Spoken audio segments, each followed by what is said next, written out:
Testicle और anus के बीच में एक केंद्र है जिसको बोलते पेरिनियम। जिस स्थान को पेरिनियम में ये केंद्र है जिसको सीवी बोलते हैं।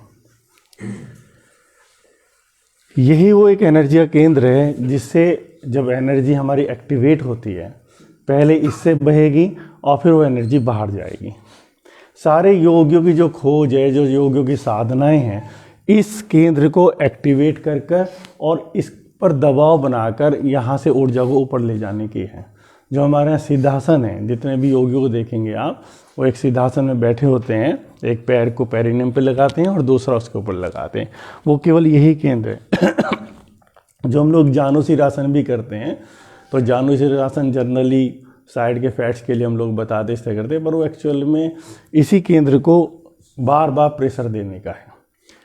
ये केंद्र जितना एक्टिवेट होगा, इसमें एनर्जी जो पीछे से आ रही है, हमारे मूलाधार से आ रही है और मूलाधार से होकर ऊपर टेस्टिकल और प्रोस्टेट ग्लैंड में जाकर फिर वो एनर्जी बाहर पेनिस के माध्यम से जाती है ना, लिक्विड के रूप में। लेकिन वो तो एनर्जी फॉर्म में होती है एनर्जी, है ना। वो भी फिर जब कभी यहाँ पर तंत्र का कैंप लगेगा तो बहुत डिटेल से सारी चीज़ें बताई जाएंगी कि कैसे कैसे एनर्जी हमारे बॉडी में वर्क करती है।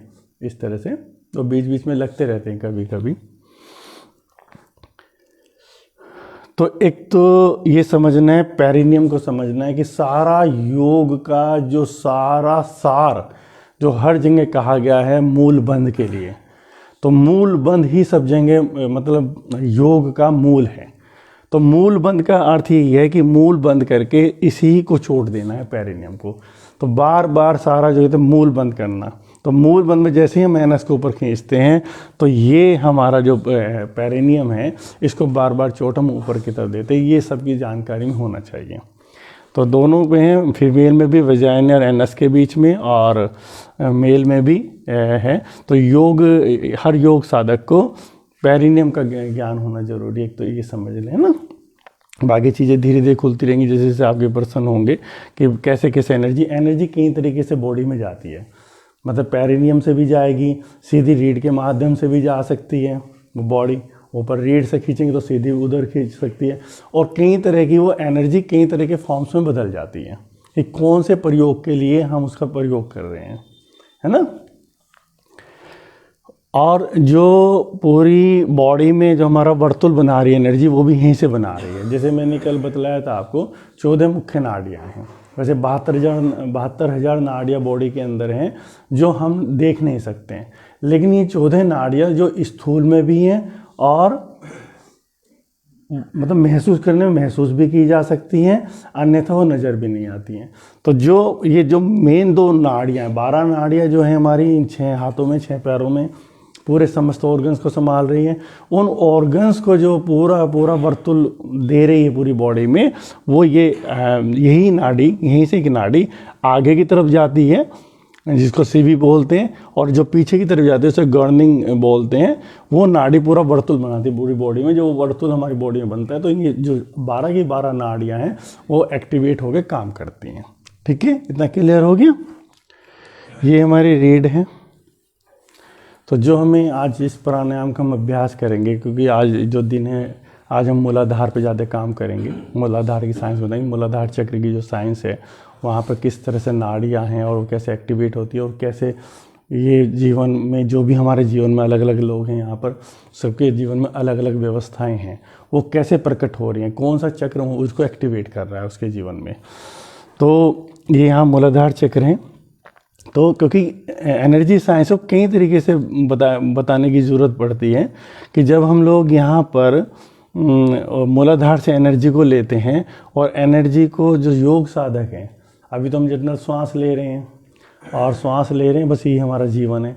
लेकिन अगर जैसे बोला है छलांगे लगाना, तो योग साधक उस एनर्जी को रीढ़ पे चढ़ाता है। तो सारा जो अभ्यास है रीढ़ पे उस ऊर्जा को चढ़ाने का है। कि ऊर्जा को चढ़ाने का है कि जितने भी हमारे पास्ट कर्मा जिनको बोलते हैं, वो सारे पास्ट कर्मा जो भी जन्मों से हमने इकट्ठे किए, किसी भी रूप में किए, वो जहाँ पर इकट्ठे हैं वो रीढ़ पर हैं। तो इसीलिए जब योग साधक अपने अभ्यास में निकलता है तो उसके जीवन में अलग तरह की परेशानियाँ आती हैं। वो अलग तरह की परेशानियाँ हुई, उस चक्र से जुड़ी हुई जो चीज़ें उसके होंगी पास्ट कर्म में, वो बाहर आएंगी निकल कर, वो सारे उसको खोलेंगी। तो वो सब चीज़ों को समझना, लेकिन बड़ी ही वो करुणा के साथ होते हैं जब योग साधक निकलता है। परेशानियां सबके साथ आती है, लेकिन योग साधक क्योंकि अस्तित्व उसकी मदद करता है, तो जैसे मैंने कल बताया था 25% इस तरह का पेन कि इधर प्रॉब्लम्स हुई उसको, इधर उसको ठीक करने वाले शुभ चिंतक कोई इस तरह के लोग मिल गए जो बराबर सपोर्ट कर रहे हैं। वो परमात्मा की बहुत बड़ी व्यवस्था चल रही है। तो जैसे जैसे वो यात्रा करेगा, मूलाधार की अलग तरह की चीज़ें हैं, स्वादिष्ठान में अलग तरह की चीज़ें हैं, मणिपुर में अलग तरह की चीज़ें हैं, लेकिन ये सारे पार्ट सभी को खोलने ही पड़ेंगे अगर योग साधना के माध्यम से हम जाएंगे। दूसरा, इसको शरीर तल पे अगर हम समझाएंगे तो शरीर तल पे इसका ये होगा, जो हमारी पूरी बॉडी की जो फिजियोलॉजी है, जो पूरी बॉडी का सिस्टम चल रहा है। आजकल एक प्रॉब्लम्स बहुत आ रही है समाज में। हमारे यहाँ भी 2-3 पेशेंट आए हैं और अभी तो उनको काफ़ी रिलीफ है। तो डॉक्टर्स बता रहे हैं एक, हाँ, इस बॉडी में स्पाइनल फ्लूइड होता है जो ब्रेन में जाता है ना, वो सेरिब्रो स्पाइनल फ्लूइड। उसका जो मुख्य काम है, वो प्रक्रिया क्या चलती है, जब भी हम लोग श्वास लेते हैं, श्वास जैसे हमारा नीचे रहता है सबके साथ, जैसे श्वास आप नीचे ले रहे हैं ना, तो जैसे जैसे श्वास आपका नीचे जाएगा, वो जो सेरिब्रो स्पाइनल फ्लूइड है वो ऊपर की तरफ चलेगा, ब्रेन की तरफ। ये मतलब व्यवस्था ही हमारी बॉडी की, ये परम शक्ति ने जो व्यवस्था की है। और वो जितना फ्लूइड हमारे ब्रेन में जाएगा तो ब्रेन के एक एक सेल्स को एक्टिवेट करेगा, एक हार्मोन्स को स्रावित करेगा जो हमारी बॉडी को ज़रूरत है। आजकल ये प्रॉब्लम्स जो आ रही है बहुत ज़्यादा, क्योंकि श्वास तो हम नीचे तक ले ही नहीं रहे हैं। अभी भी एकदम नोट करो, आप श्वास देखो कहाँ जा रहा है आपका। अभी तब है जब आप योग साधक हैं।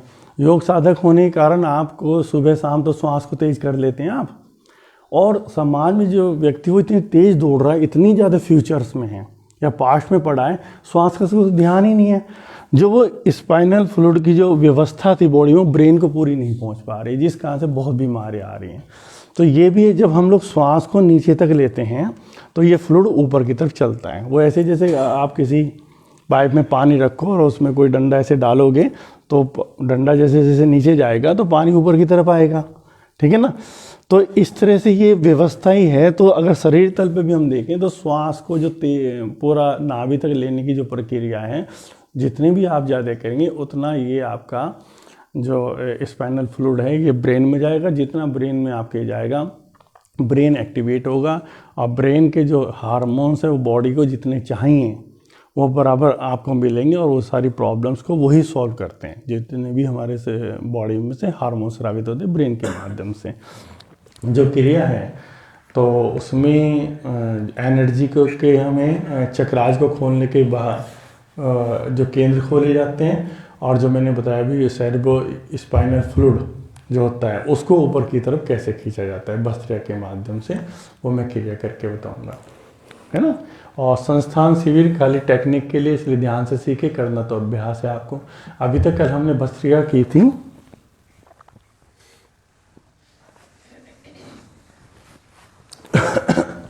तो आपने देखा कल हमने की थी ऐसे,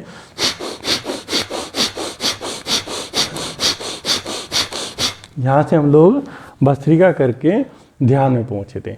अब हमें क्या करना है, जब हम भस्त्रिका करेंगे एकदम से पूरा एनस से और एक एक चक्राज में से लेके एनर्जी को ऊपर खींचना है पूरा, और इतनी पावर से खींचना है वो, और उसमें पूरी बॉडी को हमें जितनी भी ताकत है उतनी ताकत से पूरी बॉडी को टाइट करना है, जितना बॉडी का, यहाँ तक कि अंगूठों तक को, ऊपर गर्दन, चेहरा।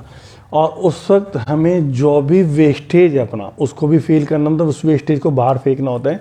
पहले खींचेंगे, फिर जो वेस्टेज को चोट करती है एनर्जी, है ना, उसको झटके से बाहर फेंका जाता है। तो आपको खाली बस फेंकना है और वो एनर्जी, अब आप जो भी देखेंगे, अगर आपको लगता है आपके अंदर क्रोध ज़्यादा है तो क्रोध को फेंक सकते हैं। और कोई भी वृत्तियाँ, वृत्तियों के बारे में सबको पता ही है, कोई भी वृत्ति अगर उसके अंदर है उस वृत्ति को झटके से बाहर फेंकें। तो एक तो ये फिजिकल बॉडी पे बहुत काम करता है, हमारी मांसपेशियों पे, हमारी टेंडन्स पे, हमारी बोन्स पे। उधर स्पाइनल फ्लूइड को ऊपर चढ़ाता है ब्रेन की तरफ। ये बहुत समस्याएं इस तरह की आ रही हैं, है ना। और क्योंकि उसके ना चढ़ने से ना, अब 1-2 पेशेंट आए उनको पैरालाइज जैसी स्थिति होगी, और उधर देहरादून में उनको कह दिया ये पूरा, पहले तो हो गया, फिर डॉक्टर से एकदम कह देते उड़ जाते थे, ये हिस्सा बिल्कुल, यहाँ तो 1 महीने में ठीक हो गए हैं और ये पूरा सुन्न होना शुरू हो गया था उनका। वो आके बस सर ये तो मेरा सुन्न हो गया, हाथ काम नहीं करता है, और केवल यही एकदम डॉक्टर कह देते आपका तो फ्लूइड ऊपर जा ही नहीं रहा है। तो ये सारी टेक्निक्स हैं योग की, है ना। उसके बाद हम अपनी एनर्जी को ऊपर लेके जा रहे हैं, तो मैं करके दिखाऊंगा कैसे। और फिर उसमें क्या होता है, तीसरी चीज़ में जब श्वास को छोड़ेंगे 3 हिस्सों में छोड़ना होता है। और यहाँ पे रीढ़ के जो मन के, क्योंकि टेक्निक्स हैं सारी, तो रीढ़ के मन के हैं, क्योंकि वो एनर्जी चैनल से जो मैंने दिखाया ना, एनर्जी चैनल, इन एनर्जी चैनल को बार बार खोलना पड़ता है, ब्लॉक है ना, खोलना पड़ता है। तो मैं क्या करके दिखा रहा हूँ, पहले आप देखें। तो पहले हम श्वास को बाहर फेंकते हैं,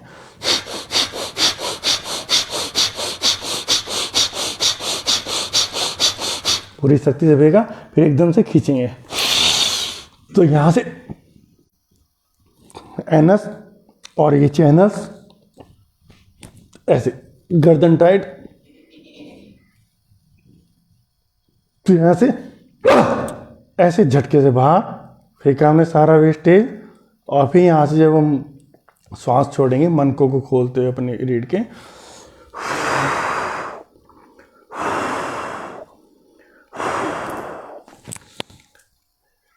ये योगियों की टेक्निक्स हैं कि जिन चीज़ों से गुजरना है उनकी कैसे वेस्टेज को सफाई करे वो, है ना। समझ में आ गया किसी को कि मुझे दोबारा करके दिखाने की ज़रूरत है?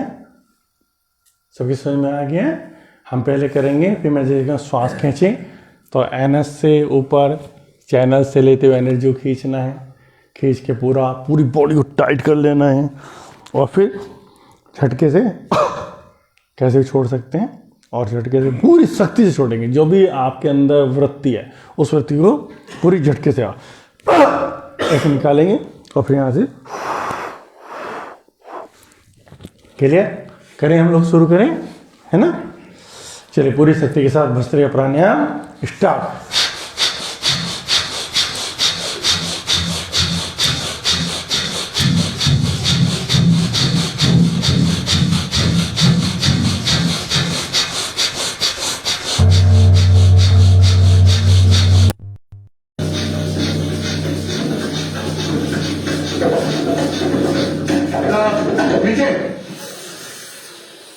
पूरा शक्ति से ऐसे ऊपर खींचे और खींचे, और ऊपर पूरी पावर, गर्दन टाइट,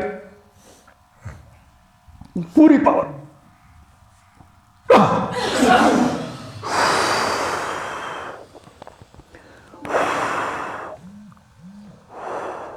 3 बार में, है ना।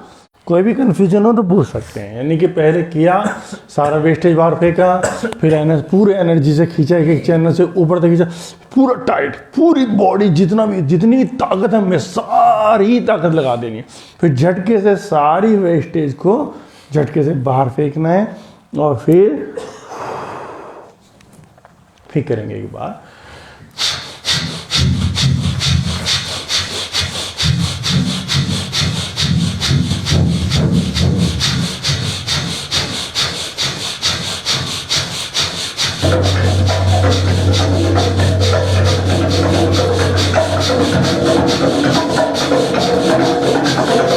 खींचे, ऊपर खींचे, पूरी पावर, एनएस ऊपर पूरा खींचे और खींचे,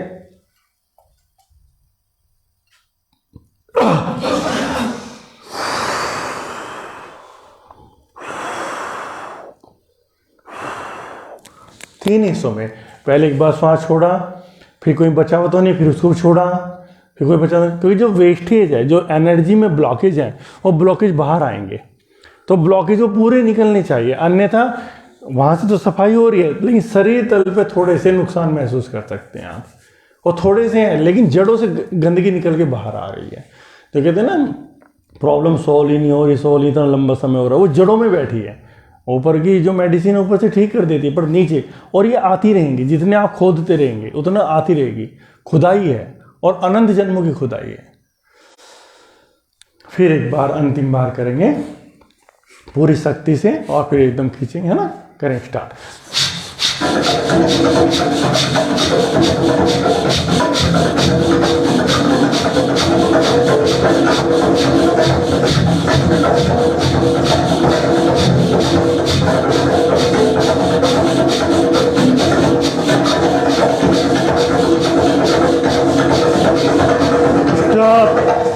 खींचे,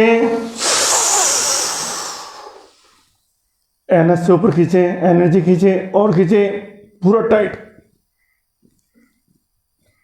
गर्दन पूरी टाइट, झटके से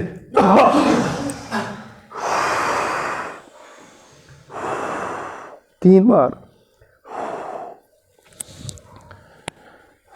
तो ये एक्सरसाइज है जिससे एनर्जी चैनल्स खोले जाते हैं। मतलब एक्चुअल में जो यात्रा है वो आध्यात्मिक, वो ऐसे शुरू होगी। ऊपरी चीज़ें हैं, बहुत अच्छा है, स्वस्थ रहेगा शरीर, सब ठीक है, लेकिन जिसकी हम कामना कर रहे हैं वो तो जो सिस्टम बनाया परमात्मा ने, इसलिए इतने लाखों जन्मों की यात्रा है, वो सिस्टम से गुजरना ही पड़ा है सबको, कभी ना कभी, कभी ना कभी। दूसरी चीज़ें जो जरूरी है शरीर तल पे, जैसे मैंने कल बताया था आपको वैगस नर्व के बारे में, तो मैं संक्षिप्त में बता देता हूँ, 1-2 लोग नए हैं, मुझे वैगस नर्व दिखा दीजिएगा। देखिए पूरी बॉडी जो हमारी संचालित हो रही है, हमारी ये सभी जानते हैं नर्वस सिस्टम से हो रही है, और नर्वस सिस्टम्स में जो न्यूरॉन्स है, जब उनके मैसेज प्रॉपर बॉडी को नहीं जाते हैं, जो उसको सभी ब्रेन संभाले हुए है, ब्रेन के माध्यम से चेतना जो हमारी एनर्जी है वो काम करती है, क्योंकि वो वहाँ पर वो सारा एक तरह से ब्लॉक्ड हो गया है, तो वो मैसेज नहीं वहाँ पे जा रहे हैं, तो जाके हमारी बॉडी में प्रॉब्लम्स क्रिएट होनी शुरू होती है। तो ऐसे ही 2 हमारे सिस्टम्स हैं, एक पैरासिम्पैथेटिक सिस्टम, एक सिंपैथेटिक सिस्टम। जब हम बहुत एक्टिव में होते हैं तो सिंपैथेटिक सिस्टम हमारा काम करता है, और जब हम ये थे पैरासिम्पैथेटिक सिस्टम है, और ये एक वैगस नर्व है हमारी बॉडी के अंदर, जो ब्रेन से लेकर, ब्रेन से पीछे C1 C2 जो सर्वाइकल का होता है, यहाँ से होकर ये पूरी ब्रेन से होकर हर ऑर्गन्स को छू रही है। जब इस वैगस नर्व में प्रॉब्लम्स आती है कोई, तब जाके हमारे ऑर्गन्स, क्योंकि ये वो समय है जब इन ऑर्गन, ये इसके माध्यम से ये ऑर्गन्स जो 24 घंटे काम कर रहे हैं, लंग्स अपना काम कर रहे हैं, इन्हें हमारी ज़रूरत नहीं, अपना काम कर रहे हैं। हमारा हार्ट अपने आप काम कर रहा है, हमारा लीवर अपने आप काम कर रहा है, किडनी अपने आप काम कर रहे हैं, उन्हें हमारे आदेश की ज़रूरत नहीं है, उन्हें जो करना है वो कर रहे हैं। लेकिन अगर वो काम करना बंद कर दें, तब जाके हम लोग बॉडी को डिस्ट्रॉय होना ही पड़ेगा। तो उसको जो ऊर्जा देती है वैगस नर्व देती है। ये वैगस नर्व जब अफेक्टेड हो जाती है तो ये एक्सीडेंट से हो सकती है।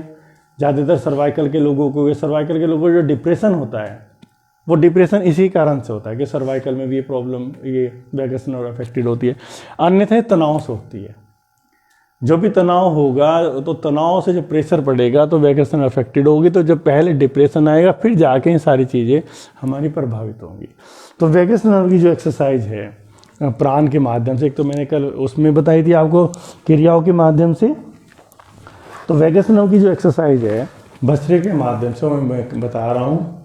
तो उसमें भस्त्रिका ही करनी है हमें, और जैसे मैंने कल बताया था भस्त्रिका करते करते लेफ्ट साइड जाएंगे हम लोग, लेकिन आंखें राइट साइड रहेंगी, है ना, आंखें राइट साइड रहेंगी और क्रिया करते रहेंगे। फिर धीरे धीरे धीरे धीरे हम लोग राइट साइड जाएंगे और आंखें लेफ्ट साइड रहेंगी। तो एक बार देख लेंगे, जैसे भस्त्रिका कर रहे हैं, ये इधर गया, अब आंखें राइट साइड, आंखें राइट होनी चाहिए अगर वैगस नर्व को हमें एक्टिव करना है।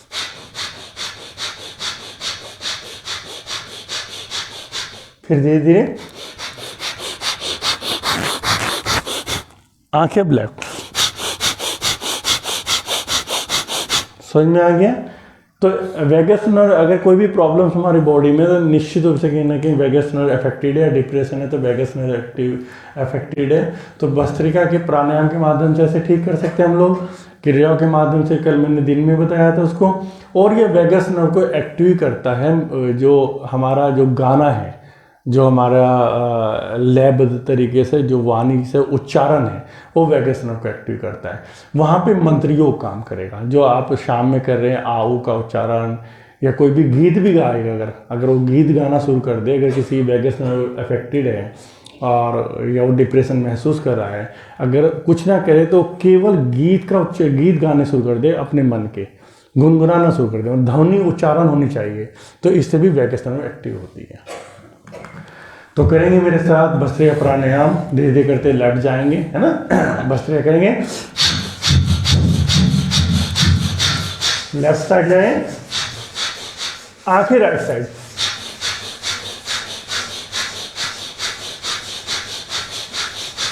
आंखें राइट साइड, गर्दन लेफ्ट साइड। अब धीरे धीरे गर्दन को राइट साइड लाएं, गर्दन को धीरे धीरे राइट साइड लाएं, आंखें लेफ्ट साइड।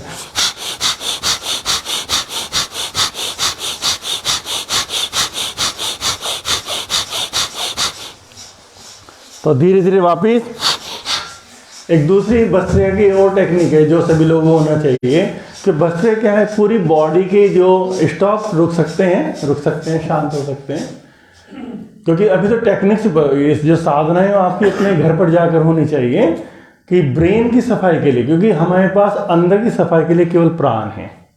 तो जब हम नीचे की सफाई करते हैं तो श्वास की चोट करते हैं, अंदर से सारा गंद निकालते हैं। तो जब हमें अगर ब्रेन है, ब्रेन की सफाई करने के लिए भी जरूर आप भस्त्रिका का प्रयोग करें। ये तो वैगस नर्व के लिए हुआ। जब ब्रेन की सफाई है तो हमें श्वास की चोट ऊपर फेंकनी पड़ती है, तो उसमें गर्दन को ऊपर करके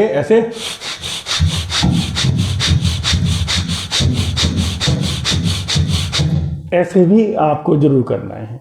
तो रोजाना आप देखेंगे इतना हल्कापन महसूस करेंगे, इतना हल्कापन महसूस करेंगे कि फिर आप देखेंगे वजन जो है, वजन तो केवल विचारों का, तनाव का है। आपका वेइंग मशीन में तो वही वजन आएगा, लेकिन आपके वजन तो है ही नहीं। आप उड़ता हुआ महसूस करेंगे, चलते हुए, पैर रखते हुए, आगे बढ़ते हुए, एक अजीब मस्ती होगी। क्यों? मस्ती कुछ नहीं है, वो मस्ती केवल आपके केमिकल्स की, जो इन क्रियाओं के माध्यम से आपके जो केमिकल स्रावित होते हैं, वही हमारा जो हमें अच्छा लगना या बुरा लगना, केवल केमिकल्स का खेल है इस शरीर तल पे। तो इसलिए सारी चीज़ें, शरीर, मन और ये चेतना, तीनों जुड़ी हुई हैं, तीनों एक साथ हैं। हम कहते हैं आध्यात्मिक हैं, वो व्यक्ति तो बड़ा मस्त रहता, ध्यानी है। ध्यान ही नहीं, उसने कुछ चीज़ें ऐसी छेड़ दी जिससे उसके वो केमिकल्स बराबर स्राव कर रहे हैं, और वो केमिकल स्राव कर रहे हैं तो उसको मस्त है। तो यानी कि एक तल पे हम ये भी कह सकते हैं, शरीर के तल पे आध्यात्मिक अनलाइटमेंट भी केवल फिजिकल हमारे ब्रेन के कुछ केंद्रों का खुल जाना है उस चेतना के माध्यम से। तो ऐसा भी हम कह सकते हैं। तो एक बार इस बारी क्रिया को करेंगे ताकि आपके अनुभव में आ जाए, गर्दन ऊपर करके। और ये तब भी प्रयोग कर सकते हैं जिनको सर्वाइकल की प्रॉब्लम है, ऐसे करते, जब भस्त्रिका करते हैं तो बीच बीच में वो ऐसे भी करेंगे ना, तो उनको राहत मिलेगी यहाँ से। तो ऊपर की तरफ करके करेंगे भस्त्रिका एक बार। चलिए स्टार्ट। ब्रेन पे छोड़ दें, ब्रेन पे छोड़ दें ऊपर, सारा श्वास ऊपर मारे ब्रेन पर। स्टॉप। फिर श्वास अंदर गया, नासिका से, गले से, छाती से,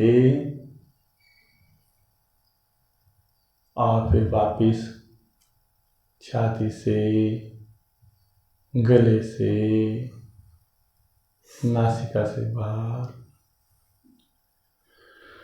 श्वास को इतना धीमे से लेकर जाएं, हल्का धीमा श्वास। कोशिश करो नासिका को भी पता न लगे, जैसे बीच बीच में से लेके जा रहे हो, बिल्कुल बीच में से नासिका के, और ऐसे गले के बिल्कुल बीच में से धीरे से उतारो उसको, है ना। धीरे से उतारो, धीरे से उतारो, फिर देखो अंदर तक उतार दो, उतार दो, फिर ऐसे ही धीरे से बाहर लाओ, धीरे से नासिका से।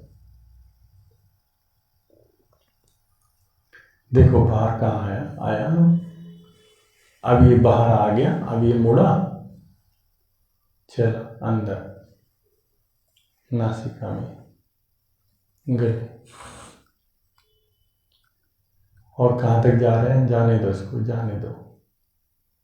जब ये चला गया ना, तो मुड़ने से पहले इसको देखो, अगर देख सकते हो, फिर वापस गले से, नासिका से। अभी बाहर आ गया, पूरा बाहर आ गया, फिर अंदर मुड़ा, इसका मुंह देखो, चला नासिका में। अब पूंछ भी प्रवेश कर गई अंदर, देखो अंदर गया, कैसे जा रहा है, सीधा मुंह प्रवेश किया, फिर पूंछ भी प्रवेश कर गई, फिर बाहर आना शुरू हो गया, आ रहा है, शरीर बिल्कुल स्थिर है नासिका से बाहर। फिर बाहर आया, जो श्वास बाहर आया ना, जो मुड़ता है वो दूसरा है। तो जो बाहर आया ना और वो जो मुड़ा, इसके बीच में क्षण भर को अगर अंतराल महसूस होता हो, फिर अंदर आ गया नासिका से,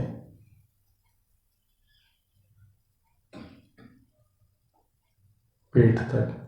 ये अंदर है ना, ये अंदर पूरा खत्म कर दो इसको, पहले मुंह फिर पूंछ। अब दूसरा चलने से पहले क्षण भर के लिए देखो, फिर एकदम चलेगा बाहर। बस इन दो स्थानों को, जब श्वास बाहर आया, पूरा बाहर आ गया और आ गया, पूरा पूरा बाहर आके विलीन हो गया। अब एकदम से ये क्षण भर है ये, और एकदम से वो चला, इसको पकड़ना है। और फिर ये अंदर गया, फिर अंदर गया, अंदर पूरा उतर गया, उतर गया। ये पूरा उतर गया ना, और ये चला नहीं जो,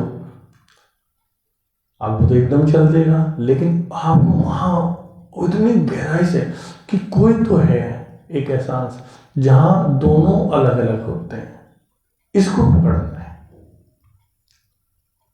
फिर वो बाहर आ गया, फिर श्वास के साथ। तो जो बाहर एक अंतराल आएगा हल्का सा, एक श्वास पूरा खत्म होगा, दूसरा चलेगा, उसमें क्षण भर के लिए, बहुत ही क्षण भर, उस अंतराल में अगर रुक पाए, कोशिश करो, अन्यथा श्वास के साथ फिर अंदर आ जाओ। फिर वो अंदर गया ना, जब वो अंदर गया पूरा खत्म हो गया और वो बाहर के लिए नहीं चला दूसरा, यहां जो अंतराल है इसको पकड़ो, ध्यान।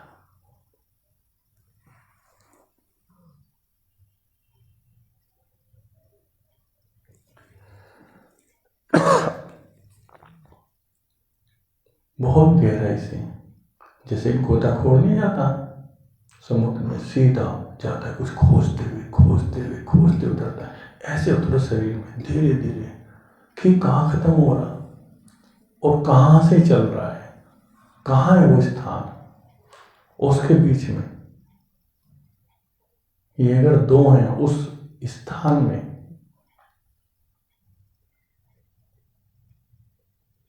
फिर ऐसे जब ये पूरा बाहर चला गया और अंदर नहीं चला, उस बीच में इन दोनों अंतरालों को पकड़ो।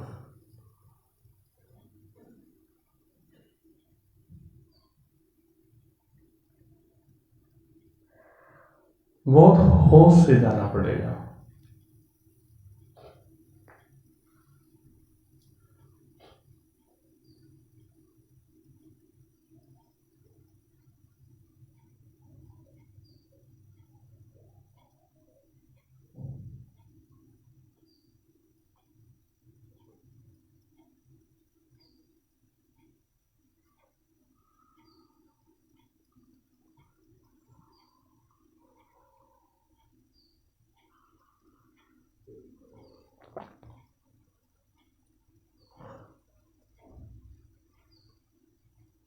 बहुत होश से, सारी शक्ति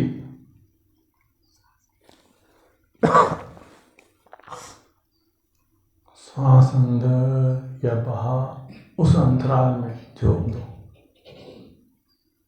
और देखो श्वास कितना हल्का, और इसके साथ साथ कानों को खुला रखना।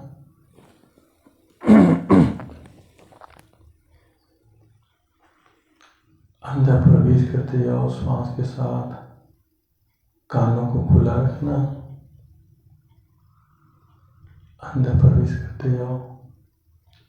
कुछ अंधेरे को भी पकड़ के रखना, चारों तरफ से काम करना पड़ेगा, वही सारी चीजें जुड़ जाएंगी एक जगह पर, वो अंतराल कहाँ पर? ये आकाश, अंधेरा और इसके साथ की ध्वनियाँ, सारी ऊर्जा अंदर उड़ेल देनी है।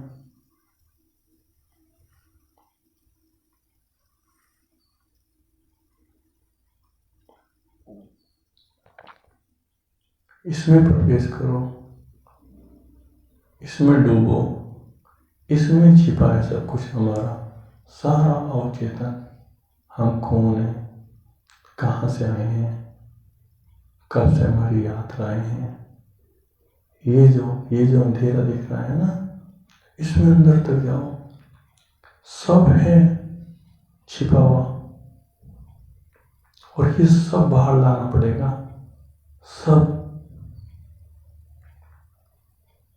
जैसे जैसे अंदर का ये सब बाहर आएगा, ऐसे ऊपर के रास्ते खुलते चले जाएंगे। ये उससे जुड़ा हुआ है। ये सारा जो अंदर है ना, ये सारा ऊपर का ब्रह्मांड है। ये अंदर, इसे खोजो, ऊपर का खुलता चला जाएगा। इसको खोदो, ऊपर का खुलता चला जाएगा। इसमें जाओ, इस अंधेरे में, श्वास की गति के साथ, इस अंतराल में, इस शून्यता में, इसमें सब है इसके अंदर। यही है वो जो आपके स्वप्न प्रकट करता है रात को, अवचेतन को बाहर निकालता है। इसमें है वो सब। ध्यानी जाग कर निकालता है इसमें, जितना भी हो सके। जब भी मौका मिले इसमें डूबो, और आनंद भी आएगा। कानों को अंदर उड़े लो, आंखों को अंदर उड़े लो, अंदर और अंदर। ये रास्ते खोलेगा अपने, खोलता है रास्ते।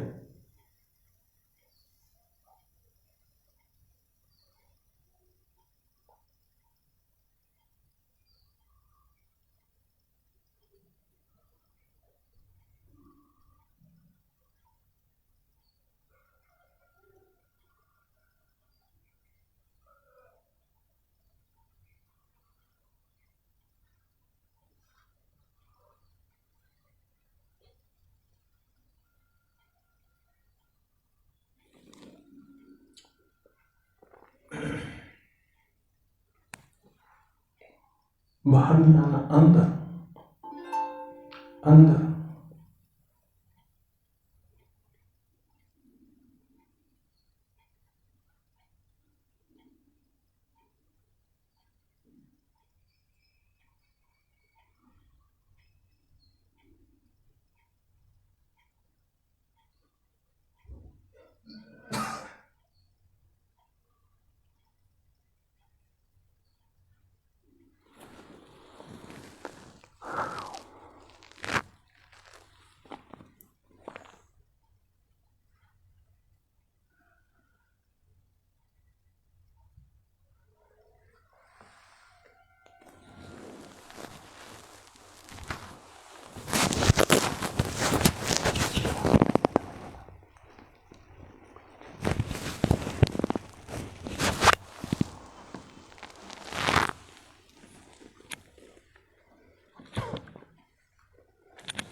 ध्यान का अर्थ शांत हो, मौन हो,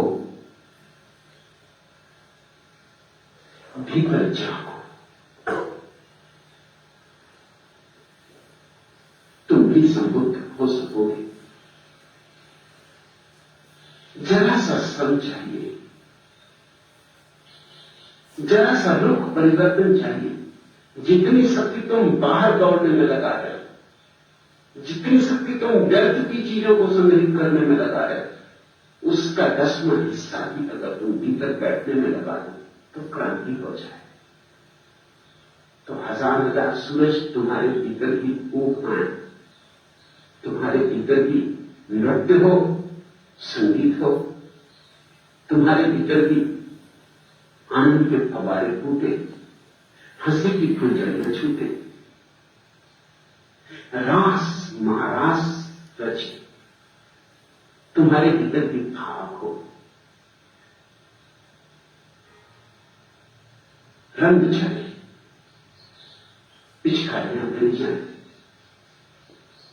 गुलाल उड़े।